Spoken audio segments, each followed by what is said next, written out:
देखिए, इसमें पूरे 44 जो अमेंडमेंट आए हैं, 44 के 44 अमेंडमेंट को हम लोग अपोज कर रहे हैं, क्योंकि ना अमेंडमेंट में दम है, ना ही जो इन्फॉर्मेशन उनके पास है जिसके बिना पे अमेंडमेंट लाए हैं वो इन्फॉर्मेशन में कोई दम है। पूरा मिस इन्फॉर्मेशन ये लोग खुद ही फैला रहे हैं। मिस इन्फॉर्मेशन वफ़ के खिलाफ, मुसलमानों के खिलाफ, मुस्लिम इदारों के खिलाफ मिस इन्फॉर्मेशन फैला कर और उसके दम पे ये बिल लेके आए हैं। तो इसीलिए हम टोटली रिजेक्ट कर रहे हैं। लोगों में जा रहे हैं, आवाम के पास जा रहे हैं, क्या इनकी मंशा है, इनकी साजिश क्या है।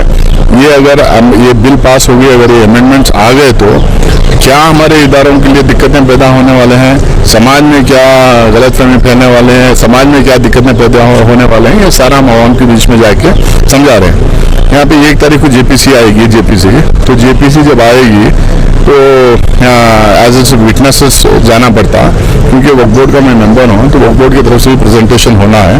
क्वेश्चनर वहाँ से एक आया है, उन्होंने सवाल पे क्या जवाब देना उस चीज़ को लेकर एक बैठक थी आज। बिस्मिल्लाहिर्रहमानिर्रहीम। हमारे कर्नाटक बेंगलुरु में 1 तारीख को जेपीसी के मेंबरान आ रहे हैं, उसकी क़ब्ल अज़ वक्त इत्तला दिए थे, जिसकी वजह से यहाँ तमाम जमाअतों के नुमाइंदे, एडवोकेट्स, अफसरान और इसी तरह उलमा इकराम सब मिलकर गौर व फिक्र किए हैं कि कैसे सारी बातों को हम जेपीसी के सामने रखें और हमारे तरफ से कैसी नुमाइंदगी होना चाहिए ताकि भरपूर नुमाइंदगी हो और अपनी जो परेशानी है उसको उसके सामने रखा जाए। तरकीबें जो किया जा सकता था वो पूरी किए हैं, लेकिन हमारा ईमान हमेशा से ये है कि वफ़व्विज़ु अम्री इलल्लाह, हम अपने मामलात को अल्लाह के हवाले करते हैं। ये तरकीब के हिसाब से हमने इस काम को अंजाम दिया है, बक़िया अल्लाह मालिक। इस मीटिंग में जो है एक तो टोटली कर्नाटक हुकूमत भी जो है इसे अपोज कर रही है, कम्युनिटी भी टोटली अपोज कर रही है। अब जेपीसी का सामना करना है तो किस ढंग से सामना करना है, उस सिलसिले में आपसे एक मुशावरत थी। इसमें कोई इख्तिलाफ नहीं है कि अपोज करना है, किस अंदाज से अप्रोच होना है इसमें एक मुशावरत। गलत फहमियों की बुनियाद पर, प्रोपेगेंडों की बुनियाद पर या बदनीयती की बुनियाद पर इसको बनाया गया है जिसका हकीकत से कोई ताल्लुक़ नहीं है। अल्हम्दुलिल्लाह आज मीटिंग हुई है और जैसे कि हो रहा है कि पूरे हिंदुस्तान में जेपीसी जो कमेटी वो जा रही है, जबकि हमने पहले ही इसको रिजेक्ट किया है बिल को। बातचीत करने के लिए वो आ रहे हैं, हम उनसे बात करने के लिए तैयार हैं अल्हम्दुलिल्लाह, उससे कोई इनकार नहीं है, लेकिन हम इस बिल को कभी भी इसकी तायद नहीं करेंगे, इसकी हम मरते दम तक भी मुखालिफत करते रहेंगे। हम कभी भी इसको हम कभी भी इस बिल को हम मुखालिफत ही करेंगे, कभी इसकी तायद नहीं करेंगे। सारी जैसे 44 जो उसमें तरामीम को लाया गया है उसमें तमाम ही के तमाम नुकसानदाह हैं उसमें, क्योंकि वक्फ जो है वो मुस्लिम इमलाक का मसला है, ये मुसलमानों के हवाले है, ज़माने से ये होता आ रहा है और मुसलमानों ने आज तक उसकी हिफाजत की है। जैसे इस मुल्क के तमाम मज़ाहिब के बाशिंदे शहरी हैं तो मुसलमान भी इस मुल्क के शहरी हैं, आज तक वो हिफाजत करते हुए आए हैं और इंशाअल्लाह आने वाले दिनों में वो हिफाजत करेंगे।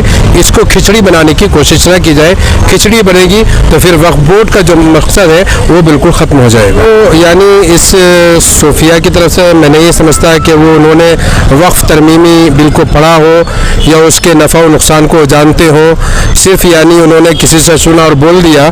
जो तरामीम मरकज़ी हुकूमत चाहती है शायद उन्होंने पढ़ा नहीं है और जिन्होंने कहा हम उसकी तायद करते हैं, मैं उन सूफिया को गुजारिश करूँगा फिर दोबारा उसको पढ़ें और अगर आप नहीं पढ़ पाते हैं तो फिर किसी से पढ़ के उसको समझदारी के साथ सुनें। जी माशाल्लाह, ये वक्फ के सिलसिले में जो अहम मीटिंग हम लोगों के दरमियान हुई है ये बहुत अच्छी रही और ये माशाल्लाह वो मिल्लत मुस्लिमा का जो इत्तेहाद है वो ऐसे मौके पर ख़ास अहमियत रखता है और ये हम सब के लिए लाए अमल तय करता है और इंशाअल्लाह हम सब की पूरी कोशिश ये है कि वो जो सेंट्रल गवर्नमेंट वक्फ एक्ट में तरमीम करना चाह रही है वो हम लोग पूरी तरह से मुत्तहिद होकर के तमाम के तमाम मसालिक के अफराद मिल कर के उलमा किराम के साथ और तमाम के तमाम मिल्लत के अफराद के साथ ये कोशिश रहेगी कि वक्फ में किसी किस्म की तरमीम न होने पाए।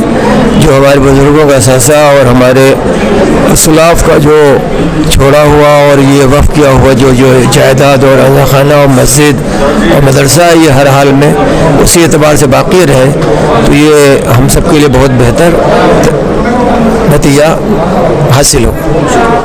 वक्त तरमीमी बिल की मुखालिफत कर रहे हैं और बाकायदा उसकी मुखालिफत में शाना बशाना जुमा मस्जिद ट्रस्ट बोर्ड और वहाँ के जितने भी खुद्दाम हैं साथ हैं और मुखालिफत पुरजोश के साथ करेंगे इंशाअल्लाह। सब मिलकर ये तय किए हैं कि इंशाअल्लाह अभी जो होने वाला ये जो मीटिंग में जो आएंगे वो लोग, उनसे जो है हम लोग बराह रास्त बात करेंगे और जहाँ तक हो सके इसको ख़त्म करने की कोशिश करेंगे और इंशाअल्लाह अल्लाह ख़त्म भी करेगा। ये अल्लाह के फजल से 24 तारीख को, नवंबर 24 तारीख को मुस्लिम पर्सनल लॉ बोर्ड की तरफ से औक़ाफ़ के ताल्लुक़ से वजाहत करने के लिए all India Muslim personal law board palace ground में होने वाला है।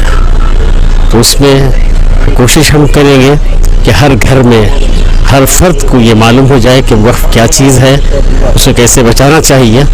इस बेदारी काम शुरू करेंगे इंशाअल्लाह। जेपीसी वाले 1 तारीख में कर्नाटक को पहुंच रही हैं। उनकी जेपीसी कमेटी वफ क्या अमेंडमेंट बिल लाना चाह रही है, वो उसके हमें पूरा भी बैठ को हमारे उलमा, हमारे मिनिस्टर साहब, MP नासिर हुसैन साहब, उन्हें भी जेपीसी मेंबर भी है, बाद में उसके साथ हमारे रिटायर्ड ऑफिसर्स, हमारे लीगल टीम पूरे बैठ को हमें डिस्कस करें, उसे क्या जवाब हमें देना का तो तैयार कर लिया आज बैठ % मुखालिफ होते हैं। मैं रिजेक्ट भी करें बिल ऑलरेडी, और इंफॉर्मेशन जो पूछे थे पहले वो इंफॉर्मेशन भी नहीं देना का तो हमारे हुकूमत कर्नाटक के सिद्धरामैया जी भी हमने डायरेक्शन दिए, इसलिए हमें इंफॉर्मेशन भी क्या भी कुछ भी नहीं दिया उनका। देखिए, ये जो आज बीजेपी की सरकार की तरफ से जो वक्फ अमेंडमेंट बिल जो आया है, ये स्ट्रक्चरल लेवल पे ये बिल्कुल हमारी कौम के खिलाफ और जो वक्फ बोर्ड का जो एक सिस्टम जो है उसके खिलाफ एक षड्यंत्र है, एक कॉन्स्पिरेसी है। ये आज जो अमेंडमेंट होगा उसकी वजह से डिप्टी कलेक्टर से लेके कोई भी गवर्नमेंट ऑफिसर उसको जो वक्फ की प्रॉपर्टी है, जो इदारे की प्रॉपर्टी है, उसे एक गवर्नमेंट की प्रॉपर्टी करके डिक्लेयर कर सकने की एक गुंजाइश रहती है। क्या है, ये पिछले 500 साल से, 600 साल से, 100 साल से, 50 साल से जो गवर्नमेंट प्रॉपर्टीज, ये जो वक्फ प्रॉपर्टीज हैं, उसमें कहीं पे वक्फ बाय यूज है, कहीं वक्फ बाय डोनेशन है, उसको कैसे हम स्ट्रेंथन कर सकते हैं। ये वक्फ की बिल जो लोगों ने, बीजेपी का एक मिस इन्फॉर्मेशन ये है कि अगर हम कहीं खड़ के अगर नमाज पढ़ दें या कोई दुआ कर दें तो वहाँ की जगह वक्फ हो जाती है। ये बिल्कुल गलत है। लोगों ने अपने पैसों से, अपनी कमाई से यहाँ पे वक्फ किया गया है, बहुत सारा प्रॉपर्टी है, कहीं पे गवर्नमेंट ने थोड़ा बहुत कुछ अलॉट किया है, तो उसमें कोई भी हमारे वक्फ के अंदर एक प्रॉपर्टी भी जो इलीगली एक्वायर्ड नहीं है। अगर कोई वक्फ इलीगली एक्वायर्ड है तो वक्फ हो ही नहीं सकता।